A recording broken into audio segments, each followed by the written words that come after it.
لگا کہ اے عمر فاروق اعظم اگر تمہیں اس سے ملنا ہے اس شخص سے تو رات یہی ٹھہر جاؤ, رات ہوگی تو وہ رات سے باہر نکلے گا. حضرت عمر فاروق اعظم اور سلمان فارسی وہیں پر ٹھہر گئے. رات ہوئی تو حضرت ثعلبہ غار سے باہر نکلے اور اپنے سر پر ہاتھ رکھ کر آسمان کی طرف دیکھا اور کہا مولا مجھ سے بہت بڑا گناہ ہوا ہے, مولا مجھ سے بہت بڑا گناہ ہوا ہے, مولا اس گناہ کی سزا تو مجھے دنیا میں دے دے, لیکن اس کی خبر محمد عربی کو نہ چلنے پائے, اس کی خبر میرے حضور کو نہ چلنے پائے, ورنہ میرا محبوب میرے نبی مجھ سے ناراض ہو جائیں گے, میرا رسول مجھ سے ناراض ہو جائے گا. جب حضرت عمر فاروق اعظم نے سنا تو عمر فاروق اعظم نے حضرت ثعلبہ کو اپنے گلے سے لگا لیا. کہا ثعلبہ تو نے یہ کیا حالت بنا رکھی ہے اپنی, تو نے اپنے ساتھ یہ کیا کر لیا, اپنی کیا حالت بنا رکھی ہے. جب ثعلبہ نے حضرت عمر فاروق اعظم کو دیکھا تو کہنے لگے اے عمر کیا میرے اس گناہ کی خبر میرے نبی تک پہنچ گئی ہے. ثعلبہ ابن عبد الرحمن کہتے ہیں کہ اے عمر کیا میرے اس گناہ کی خبر میرے نبی تک پہنچ گئی ہے. حضرت عمر فاروق اعظم نے کہا کہ ثعلبہ مجھے یہ تو نہیں معلوم ہے کہ نبی تک وہ خبر پہنچی ہے کہ نہیں پہنچی ہے, لیکن ہمیں حضور نے بھیجا ہے کہ جا کر ثعلبہ کو لے کر آؤ. حضرت ثعلبہ نے کہا کہ عمر میں تمہارے ساتھ چلوں گا لیکن میری ایک شرط ہے, اس وقت نہیں چلوں گا, نماز کا وقت ہوگا میں اس وقت چلوں گا, اسی لیے کہ مجھے نبی کے سامنے کھڑا رہنے میں شرم آئے گی, نبی کے سامنے کھڑا رہنے میں مجھے حیا آئے گی, میں نے اتنا بڑا گناہ کیا ہے.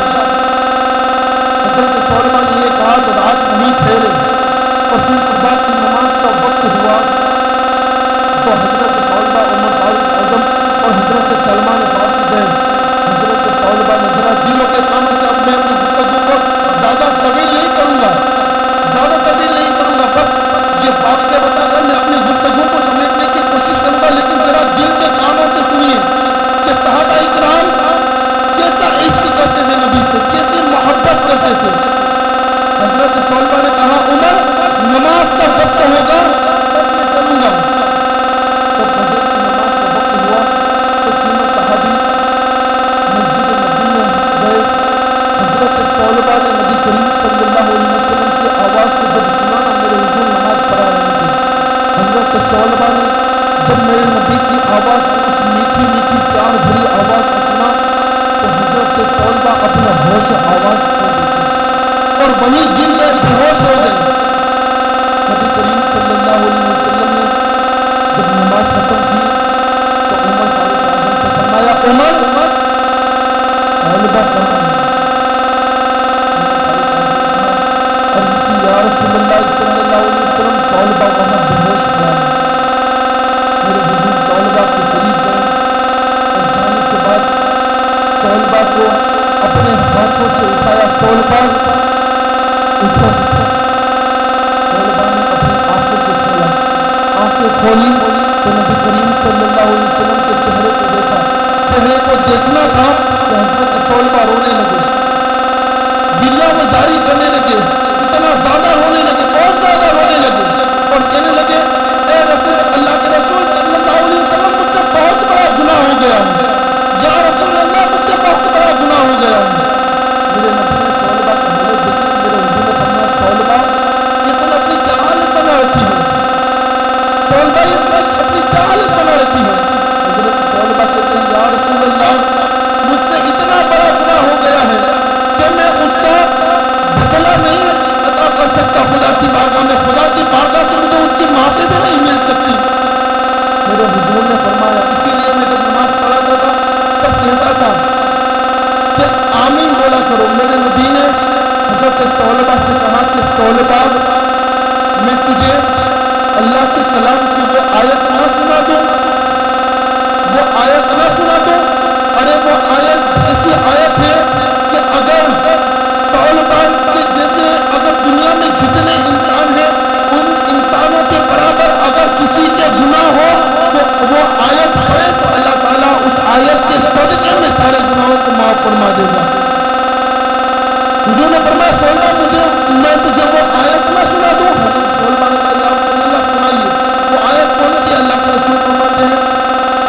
ربنا آتنا فی الدنیا حسنۃ وفی الآخرۃ حسنۃ وقنا عذاب النار. یہ آیت ایسی آیت ہے، اسی لیے میں کہتا ہوں اس آیت جب یہ آیت فاتحہ میں پڑھے تو آمین بولا کرو. حضور فرماتے ہیں کہ اگر کسی انسان کے اس دنیا میں جتنے انسان ہیں اس کے برابر کے گناہ ہوں گے تو خدا اس کے سارے گناہوں کو معاف فرما دے گا. حضور نے فرمایا صلبہ اللہ کا کلام بڑا ہے اور تیرا گناہ بڑا ہے. حضرت صلبہ نے کہا یا رسول اللہ میرا گناہ بہت بڑا ہے، میرا گناہ بہت بڑا ہے. جب حضرت صلبہ زیادہ رونے لگے، بہت زیادہ رونے لگے، تو حضور نے فرمایا اے عمر صلبہ کو لو اور اس کے گھر پر چھوڑ دو. حضرت عمر فاروق اعظم نے حضرت صلبہ کو لیا، ان کے گھر پر ان کو چھوڑ دیا. اب چند دن گزرے، نبی کریم صلی اللہ علیہ وسلم کے بارے میں صحابہ اکرام بیٹھے تھے. صحابہ اکرام سے حضور نے پوچھا کہ اے میرے صحابہ صلبہ نظر نہیں آتا؟ صحابہ اکرام نے عرض کی یا رسول اللہ صلبہ ابھی بھی اپنے گھر میں اتنا رو رہا ہے، اتنا رو رہا ہے، اتنا رو رہا ہے، ہمیں تو لگتا ہے کہ وہ روتے روتے اپنی جان گوا دے گا، اس کی روح نکل جائے گی. جب میرے حضور نے یہ سنا تو نبی کریم صلی اللہ علیہ وسلم حضرت صلبہ کے گھر تشریف لے گئے. میرے نبی، ارے وہ نبی کہ جن کی جوتیوں کی خیرات نبیوں نے مانگی، وہ نبی ایک صحابی کے گھر پر اپنے قدم لے کر جا رہے ہیں. جب حضرت صلبہ کے گھر پر نبی کریم صلی اللہ علیہ وسلم گئے تو صلبہ کو دیکھا، درد بڑے انداز سے بیان کرا، درد بڑے انداز سے سنی. حضرت صلبہ کے گھر پر گئے تو دیکھا کہ صلبہ زمین کے اوپر لیٹے ہوئے ہیں اور زاروں قطار رو رہے ہیں، زاروں قطار رو رہے ہیں. نبی کریم صلی اللہ علیہ وسلم حضرت صلبہ کے سر کے قریب بیٹھ گئے اور حضرت صلبہ کے سر کو لیا اور اپنے زانوں پر رکھ دیا. میں تو کہتا ہوں کہ اس صحابی رسول کے مقدر پر قربان جائیے، اس صحابی کے مقدر پر قربان جائیے کہ اس کا سر، ان کا سر کسی ایرے غیرے کے زانوں پر نہیں بلکہ اس نبی کی زانوں پر تھا جن کی شان میں خدا فرماتا ہے وما ارسلناک الا رحمۃ للعالمین. اے محبوب ہم نے آپ کو بھیجا ہے ساری کائنات کے لیے رحمت بنا کر. اس نبی کے زانوں پر حضرت صلبہ کا سر رکھا. نبی نے حضرت صلبہ کے سر کو رکھا اور صلبہ کے سر کو رکھنے کے بعد نبی کریم صلی اللہ علیہ وسلم حضرت صلبہ کے سر کے اوپر ہاتھ پھیرنے لگے. حضرت صلبہ کے سر کے اوپر ہاتھ پھیرا، کہا صلبہ یہ تو نے اپنا کیا حال بنا لیا ہے؟ حضرت صلبہ رو رہے ہیں. حضرت صلبہ نے اپنے سر کو نبی کے زانوں سے جدا کر لیا. پھر نبی نے حضرت صلبہ کے سر کو لیا اور اپنے زانوں پر رکھ لیا اور اپنے ہاتھوں سے حضرت صلبہ کے سر کے اوپر ہاتھ پھیرنے لگے. حضرت صلبہ نے کہا یا رسول اللہ میرا گناہ اتنا بڑا ہے کہ خدا مجھے کبھی بھی معاف نہیں کرے گا، خدا مجھے کبھی بھی معاف نہیں کرے گا. بس یہ کہنا تھا کہ حضرت جبرائیل علیہ السلام حاضر ہو گئے اور کہا یا رسول اللہ صلی اللہ علیہ وسلم اللہ نے صلبہ کی توبہ کو قبول فرما لیا ہے اور صلبہ کے گناہوں کو بخش دیا ہے. حضرت جبرائیل عرض کرتے یا رسول اللہ نے صلبہ کو ایسی معافی دی ہے کہ اگر صلبہ ایسے دنیا کے برابر بھی گناہ کرے تب بھی اللہ اس کی گناہوں کو درگزر کر دے گا اور اسے زندگی پر معافی عطا فرما دے گا. کہ خدا نے صلبہ کو معاف کر دیا ہے. تو جب اللہ کے رسول صلی اللہ علیہ وسلم نے صحابہ اکرام سے یہ فرمایا کہ صحابہ جبرائیل میری بارگاہ میں آئے اور اللہ نے صلبہ کو معاف کر دیا ہے، ان کے گناہ کو بخش دیا ہے. تو صحابہ اکرام خوشی میں آ گئے. صحابہ کہنے لگے اب تو صلبہ نبی کی بارگاہ میں آئے گا، اب تو صلبہ نبی کی خدمت کرے گا، نبی کا حکم بجا لائے گا. لیکن حضرت صلبہ کی آنکھوں سے اشک ابھی بھی جاری ہے. حضرت صلبہ روئے جا رہے ہیں. جب حضرت صلبہ نے سنا کہ اللہ نے مجھے کر دیا ہے. ثعلبہ نے آسمان کی طرف دیکھ کر کہا مولا میں گنہگار ہوں, ان آنکھوں نے گناہ کیا ہے, لیکن اللہ تو اتنا غفور الرحیم ہے کہ تو نے میرے گناہ کو بخش دیا. اتنا کہا اور دل سے ایک آہ نکلی. حضرت ثعلبہ کی روح اس وقت ہی نکل گئی اپنے جسم سے. سوچئے ایک صحابی رسول نے نادانستہ طور پر, جنہوں نے جان بوجھ کر اس گناہ کو تو کیا نہیں تھا, نادانستہ طور پر انجانے میں وہ گناہ ہوا تھا, پھر بھی نبی کا احترام کیسا کرتے تھے, نبی کا کیسا احترام کرتے تھے کہ اس گناہ کو جب ان سے نادانستہ طور پر ہوا پھر بھی نبی کے سامنے میں حضور کے سامنے جانے میں حیا کرتے تھے. لیکن آج ہمارا حال یہ ہے کہ جان بوجھ کر گناہ کرتے ہیں پھر بھی خدا کی بارگاہ میں حاضر نہیں ہوتے ہیں. سوچیے اپنے دل پر ذرا ہاتھ رکھ کر, یہ اپنے دل پر ہاتھ رکھیں اور ذرا سوچیے تو صحیح کہ ہم اس رب کی بارگاہ میں حاضر ہوتے ہیں, رکوع کی بارگاہ میں حاضر ہوتے ہیں, قیام کی بارگاہ میں کھڑے ہوتے ہیں, تو کیا وہ رب ہمیں نہیں دیکھتا, ہمارے گناہوں کو نہیں دیکھتا؟ یقیناً وہ رب ہمیں دیکھتا ہے, اسے ہمارے گناہوں کا پتہ ہے, لیکن ہم گناہ پر گناہ کرتے ہیں. نبی کی آنکھوں کو پہنچانے کی تو بڑی دور کی بات ہے, یعنی ہم کو حضور کے کلیجے کو ٹھنڈک نہیں پہنچاتی. تو اس حکایت سے پتہ کیا چلا کہ صحابہ اکرام حضور سے کتنی محبت کرتے تھے, اور آج ہم نے حضور سے کتنی محبت کی ہے. آج ہماری قوم کا نوجوان چوراہوں پر بیٹھ کر ایرو گیرو کی بات کرتا ہوا نظر آتا ہے, لیکن جب اذان ہوتی ہے تو مسجد میں داخل نہیں ہوتا. کیا یہی اسلام نے ہمیں درس دیا ہے؟ کیا یہی اسلام نے ہمیں طریقہ بتایا ہے؟ ارے اسلام کا طریقہ تو یہ ہے, نبی کو ہماری کتنی فکر ہے, حضور صلی اللہ علیہ وسلم کو ہماری کتنی فکر ہے. حضور فرماتے ہیں کہ رات میں سو درود پاک پر اللہم صلی اللہ سیدنا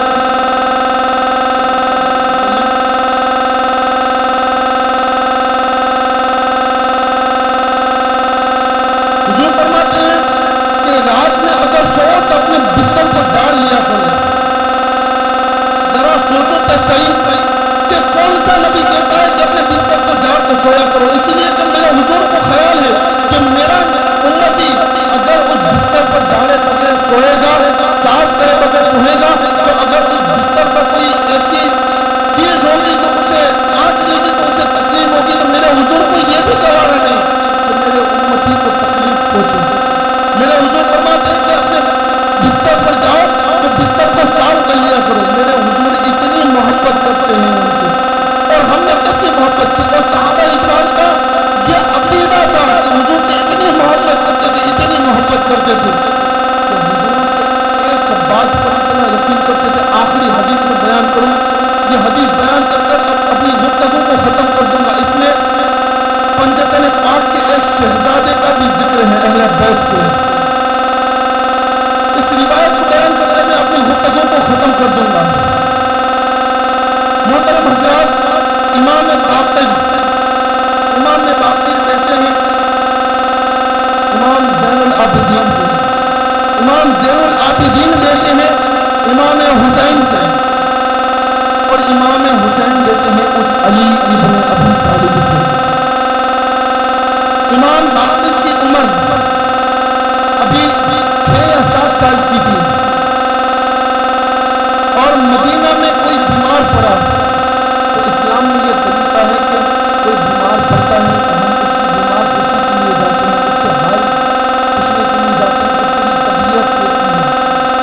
تو اس وقت کے مدینہ کے لوگ کسی بادشاہ پر یقین نہیں کرتے تھے, بلکہ اہل بیت کے ایک شہزادے پر یقین کرتے تھے کہ اگر اہل بیت کا ایک شہزادہ ہمارے سر کے قریب آ کر بیٹھ بھی گیا تو مولا ان کے صدقے میں ہمیں شفا عطا فرما دے گا.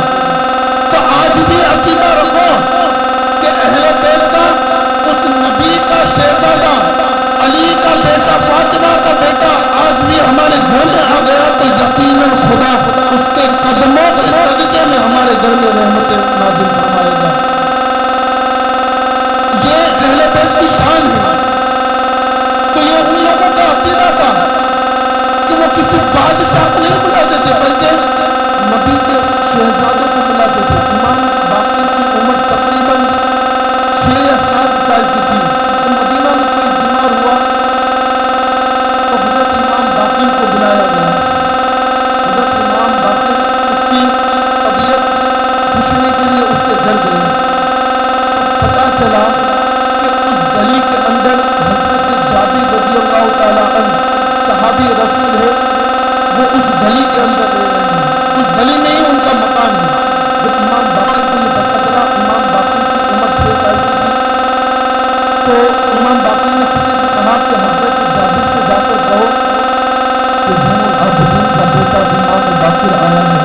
موقع پر جب صحابہ اکرام جب خندق کھود رہے تھے تو حضرت جابر نے دیکھا کہ میرے نبی کے پیٹ کے اوپر پتھر بندھے ہیں، میرے نبی کے پیٹ پر پتھر بندھے ہیں بھوک کی شدت سے۔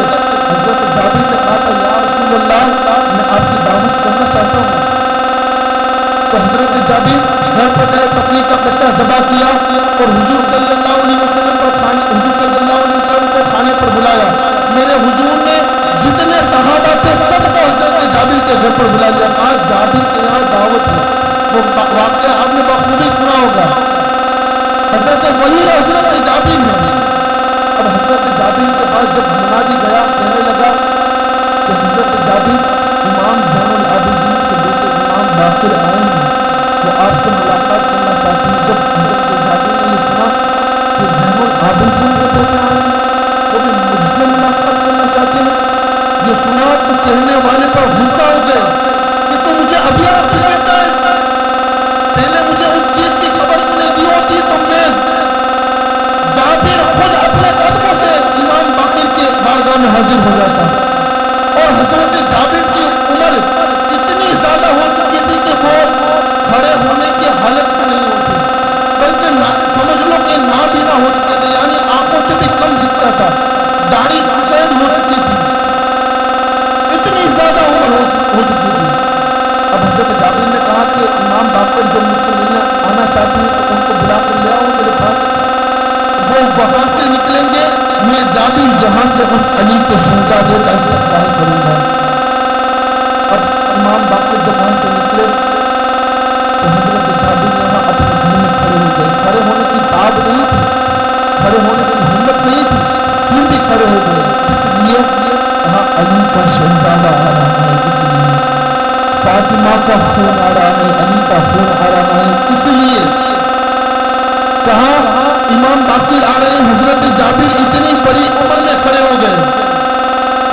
حضرت امام باقر جب حاضر ہوئے، حضرت جابر نے فوراً قدموں میں گر گئے، اس علی کے شہزادے کے قدموں کو چوما، اپنے گھٹنوں کے بل بیٹھ گئے اور علی کے اس شہزادے کے قدموں کو چوما اور بیٹھے۔ گفتگو ہوئی، بس بات ذرا غور سے سنیے گا، میں اپنی گفتگو کو ختم کرنے چلا ہوں۔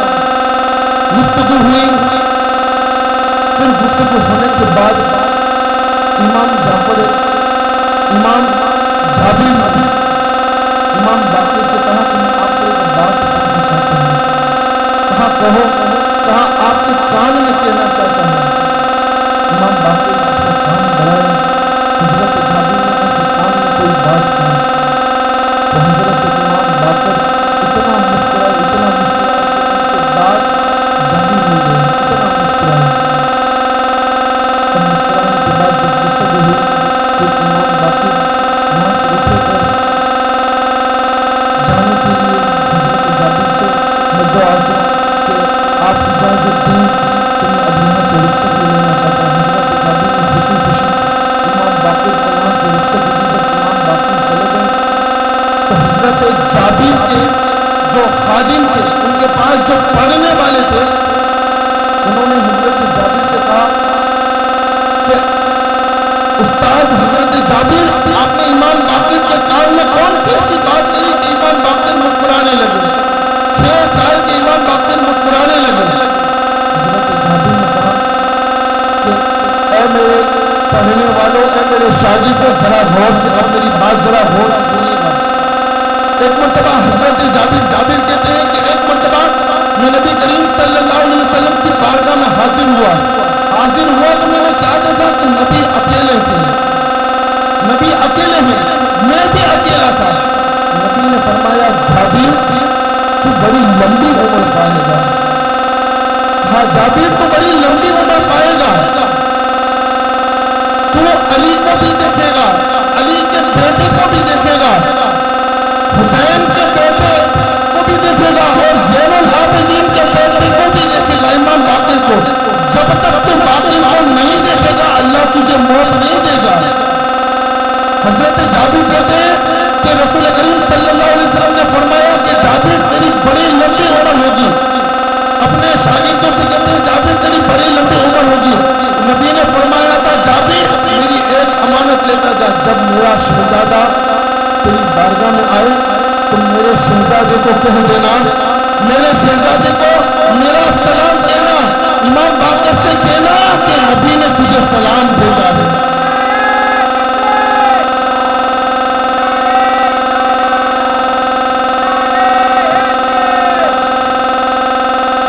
حضرت جابر کہتے ہیں اپنے شاگردوں سے کہ میرے نبی نے فرمایا تھا کہ جابر جب تو باقر سے ملنا تو میرا سلام پیش کرنا. اپنے شاگردوں سے کہتے ہیں اے میرے شاگردوں, نبی کی وہ علامت میں نے نبی کے شہزادے کو دے دی ہے, اب میرے کفن کی تیاری کرو. اس لیے کہ میرے نبی نے فرمایا تھا جابر تو بڑی لمبی عمر پائے گا اور امام باقر کو دیکھے گا, امام باقر کو میری علامت دے دینا. اب میں نے امام باقر کو نبی کی علامت دے دی ہے, اب میرے جنازے کی تیاری کرو.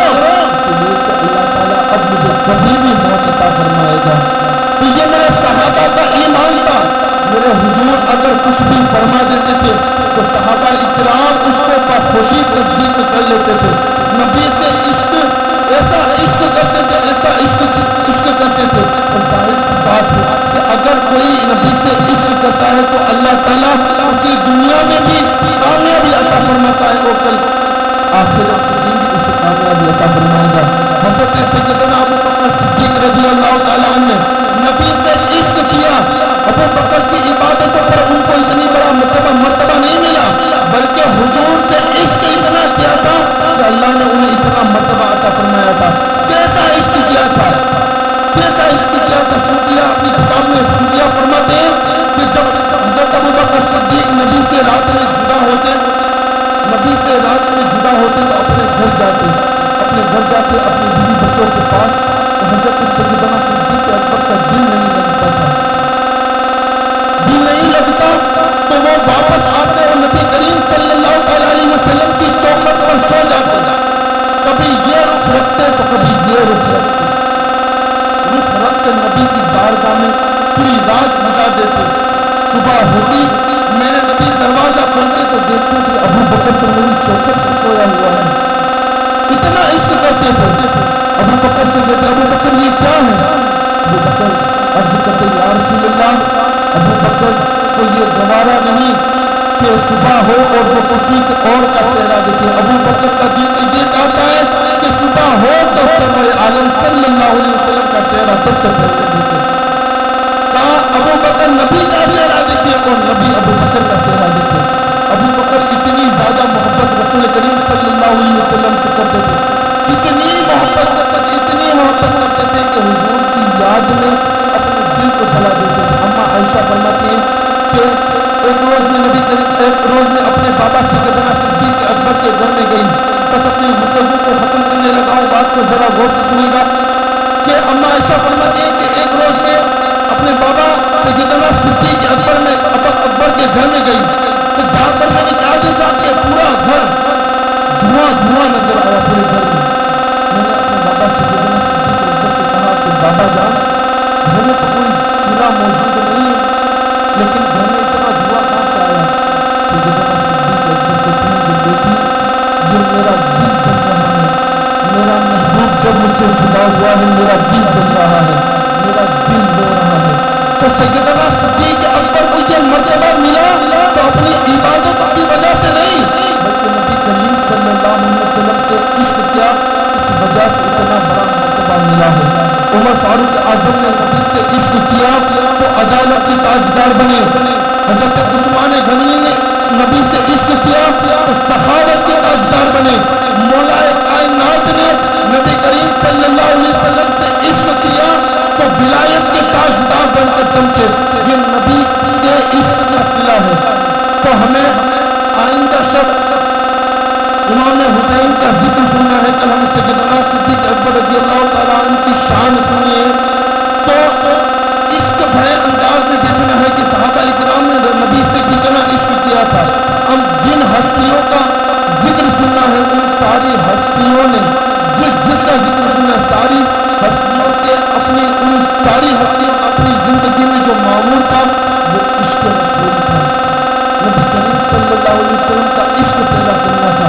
تو ہمیں بھی نبی کریم صلی اللہ علیہ وسلم کا عشق اپنے دل میں اجاگر کرنا ہے، اسی لیے کہ یہ عشق ہمارے دل میں ہوگا تو ہمیں دنیا میں خدا کا قرب نصیب ہوگا، اور اس دنیا سے جائیں گے تو آخرت میں اللہ تبارک و تعالیٰ جنت نصیب فرمائے گا، بشرط یہ ہے کہ نبی کا عشق لے کر اس دنیا سے جانا ہے۔